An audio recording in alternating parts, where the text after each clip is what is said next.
Here is another example on how to convert decimal fractions in base 10 to base 2. Let's convert 5.25 base 10 to base 2. To do this, we have to split the decimal fraction 5.25 into the whole number part and the decimal part first. And the whole number part, you have the 5. The decimal part, you have the 0.25. Let's solve. Solution. So, whole number part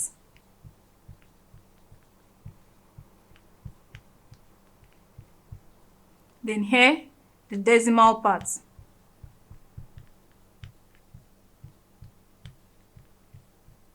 The whole number part 5, the decimal part 0.25. Now here we convert separately to the base we are asked to convert, which is base 2. And to convert the whole number to base 2, what do?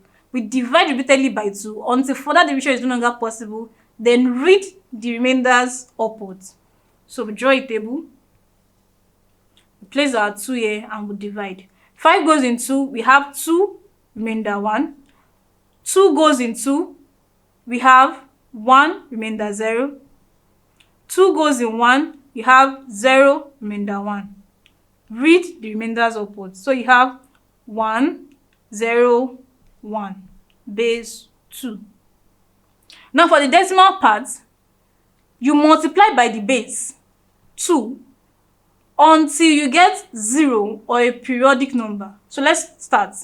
Times 2.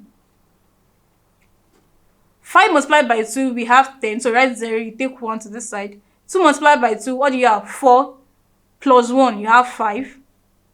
And this side, you still have your 0 at this side. Multiply by 2 again, because this decimal part is still not giving us 0. We have to make sure that this part is giving us 0 or a periodic number. So multiply by 2 again. 0 multiplied by 2, you have 0. 2 multiplied by 5, you have 10. So you write 0, then you take 1 to this side. 2 multiplied by 0, you have 0, plus 1, you have 1. So we already have 0, 0 at this side, so we can stop. And how do we read it? We read it from the top, that is 0, 1, like this. So you have 0.01 base 2. Now we combine the results together. That is 521, therefore 5.25 base 10 equals 101.01 base 2. And that's how to convert decimal fractions in whole number to base 2. Thank you.